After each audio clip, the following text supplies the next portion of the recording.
Hey brother, what's up? It is currently the 12th of September, the year of our Lord 2016. You may have noticed that I did not actually post a video last week, and I can explain.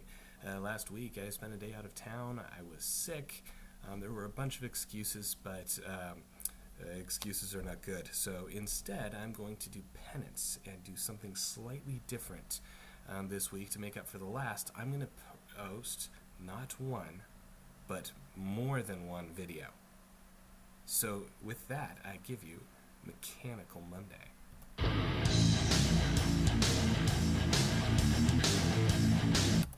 So first off, I want to thank you for showing me OBS. This is so much easier to use than the built-in webcam, and hopefully it's going to get rid of a lot of the editing and stitching and all that sort of stuff that I had to do before. As we saw, that tends to introduce bugs in videos, which is unfortunately a little bit harder to fix than in code. So thank you for that. So I don't have a lot of cool things to show you yet, unfortunately. I don't have any nav meshy stuff going on, but I have begun on the design. So I took today, Monday, I called it Mechanical Monday because today I'm working on the trade mechanics and I'm going to do my design, and then tomorrow I'm going to code it. So I'm going to switch over to the desktop view. So you should be seeing my desktop. If you don't, it's going to mean I'm going to talk for about 15 minutes and then have to re-record everything. What you should see now is I've created a game design document, and what this really is it's a document that has my game design. Woo! It takes all the different parts of the game and it writes them down. This really helps me get things solid before I code it, and it's a lot easier to design it first and then code it once or twice instead of coding it once or twice and then finding out it wasn't what you wanted and recoding it 3 or 4 times. And it also helps me make sure that my thoughts and my ideas make sense. Again, before I waste time on them. So I'm calling the game tentatively The Merchant of Venus, and I have also discovered that wacky fonts were made for headers. Yes. Wacky fonts. Apparently, you don't have to be 6 years old to use this cool piratey or parchmenty, or in my case, whiteboardy font. Just put it in the headers. Use normal text, non-6-year-old text for everywhere else, and it'll look cool without looking super tacky. Right? So, for my game design document, I've got a bunch of sections that we're not going to spend too much time on. I'm working on an introduction. You'll notice that I've got spaces for other game designy things. A lot of this is coming from that shell book that I showed, and like target audience, how the player's going to win. This is fairly important in an economics game. You want to make it interesting, right? And I think it's starting to get there as I add more and more parts of this in. I've got some inspirations for this game. Cool games that I'm going to play in the name of research over the next few days, such as Project Nomad, Trade Winds, and Racketeer and Item Shops A Tale. These are great games. I highly recommend them. Project Nomad I will link to in the thingy below because it's an old DOS game, so you can play it online, and I highly recommend it. It's one of my favorite old space games, something I measure all the others against. I've split it up into aesthetics, so I've took those 4 components: aesthetics, mechanics, story, technology, and I put them all into the game design document, so I'm not worrying about shuffling around a lot of physical paper. So all my notes are coming into one place as well. I'm going to worry about aesthetics on another video. UI, figuring out what screens need to go where. This has been really helpful because it's just helped me to see, holy crap, when I add one mechanic, this is how big everything gets. It's just exponential, and that's really helpful because it helps me make sure I don't bite off more than I can chew. I am using a tool called YUML, or YUML. It's a little website, and it allows you to create these funky little diagrams with just text in the browser. So that's kind of cool. So mechanics. This is, of course, what Mechanical Monday is all about, is looking at the game mechanics and figuring out what makes them tick and how they contribute to the overall game experience. So I want this game to be based around the fact that you are a space trader. and you're going around and you are trying to make your way in this giant galaxy full of bigger fish. And so I want things to be kind of up close and personal, which I feel, a lot of space games can miss, especially when they start drifting into the empire building and 4X type games, which are cool and which I like, but it's not what I'm going for. So I'm trying to open some doors and shut others, as it were. The first mechanic that I'm adding is cargo, and the cargo mechanic lets players possess stuff, view it, and see how much of it they have. It's really dumb and straightforward. There's not much to it, but it's really important to do this right, because this is going to be something the players spend some time looking at. They're going to acquire a bunch of different goods. I'm going for a shotgun approach. I'm not going to be satisfied with, like 5 different trade goods that you can buy and sell. I'm going to add like a ton of them, as many as I can crank out the art for. And so, the player will get to see what's inside their cargo hold, and I want the goods to be interesting, so the player actually wants to acquire stuff. I'm actually trying to invoke greed, which is something I've spent, a lot of time trying to avoid. It's a little weird, but I want players to feel just a little bit curious, a little bit greedy, and sort of appeal to the inner explorer, the inner, what's that other one? The inner achiever, right, in the player base. I am aiming a lot at explorers and achievers, not so much at killers and socializers, although there will be some elements for them too. So for my cargo, what I'm going to do is I'm going to give each good a name. Of course, this will be the player readable name, a description. This is going to describe the good. In fact, these will be alien stuffs, and so a little bit of a description can add a lot of depth to the object to make it kind of fun. It can give the player some hints as to what that item is worth, who they might want to buy it from or sell it to. The description actually has a lot of opportunities if you do it right. The base value, now this is going to get into the trade mechanic below, so I'll probably come back to this. A rarity index. This is something to make items more or less common. I'm not sure if I'll actually show this to the player. I might just leave it as a behind-the-scene number. I don't want to bog the player down with too many numbers.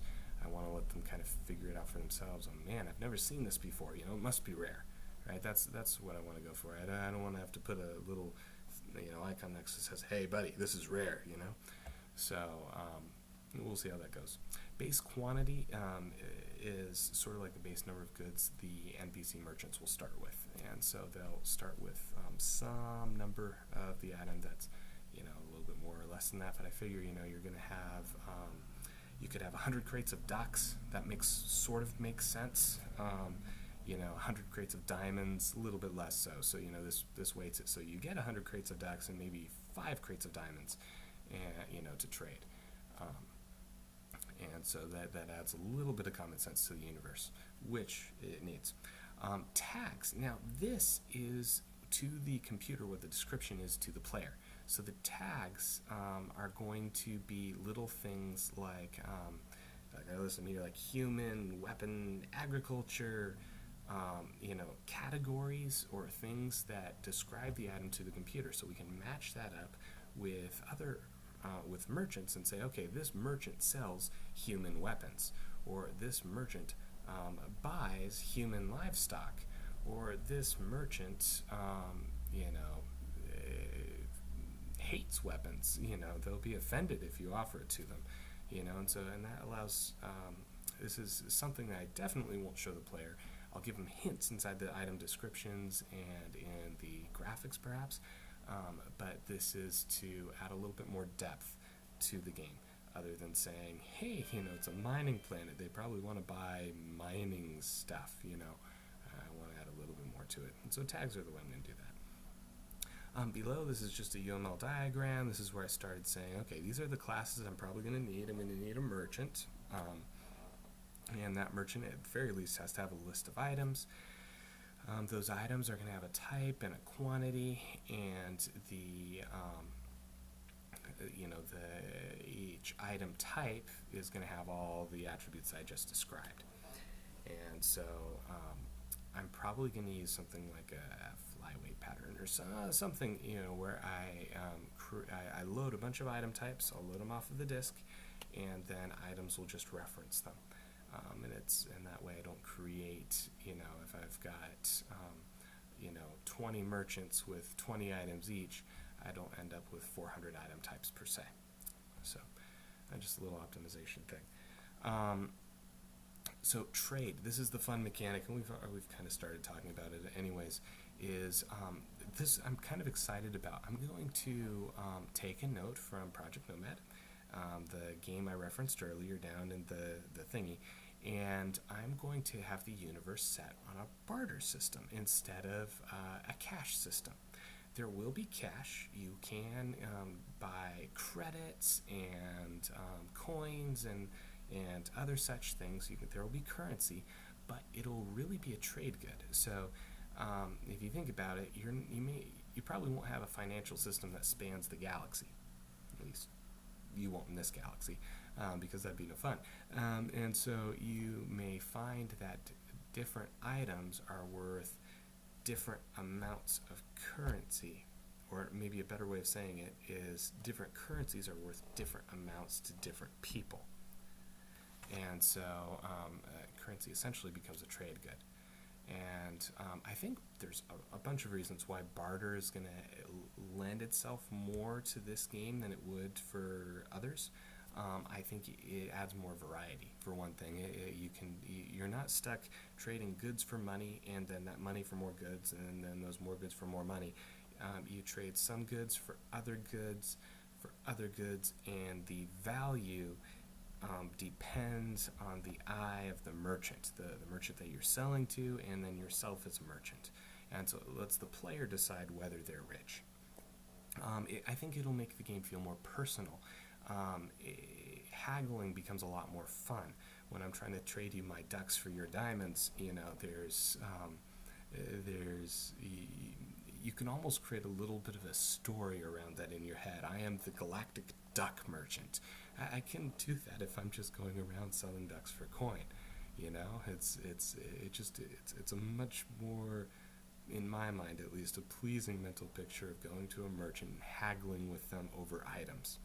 And that haggling, I think, works a lot better when you can not only change, value, but you can change what you're offering and the perceived value. So going into that, I think it's also more interesting. With a game that's just purely monetary based, you fly into a starport, you kind of look around, and then you pull up a screen that looks like an Excel spreadsheet. It's just got a list that says, okay, this item is worth this much coin here. And by the way, you saw it at this other starport for more or less.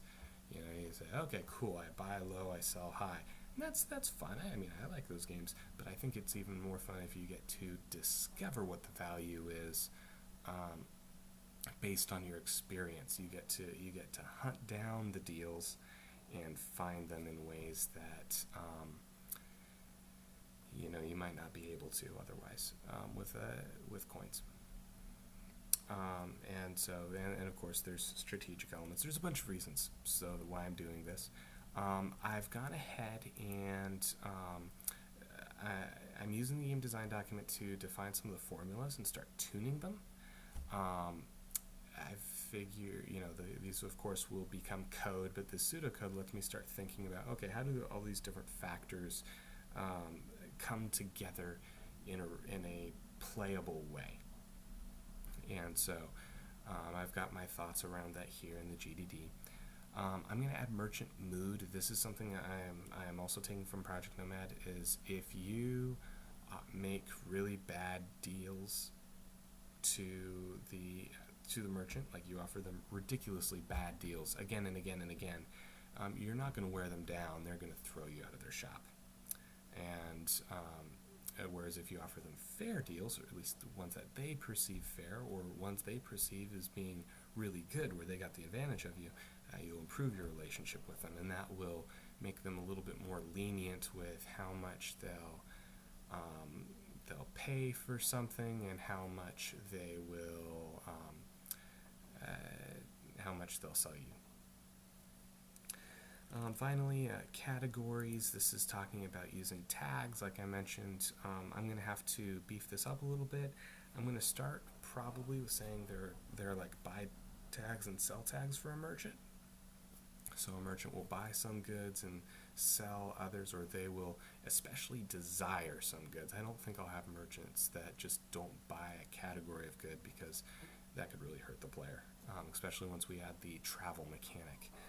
I'm thinking of making fuel one of the goods. I'd be interested in your thoughts around that, by the way, and your thoughts around any of this, actually. So that's the main mechanic that I've been working on, that I've been trying to tune this afternoon. Tomorrow is going to be Technology Tuesday, where I'll show you some of the things I'm doing in the code. I'm looking forward to that. And yes, I also agree on the exit. I think that we need to have some sort of phrase we can say, to make ourselves look cool when we exit. I was thinking of doing something, maybe even something non-verbal, like you can go and just sort of snap your fingers like this.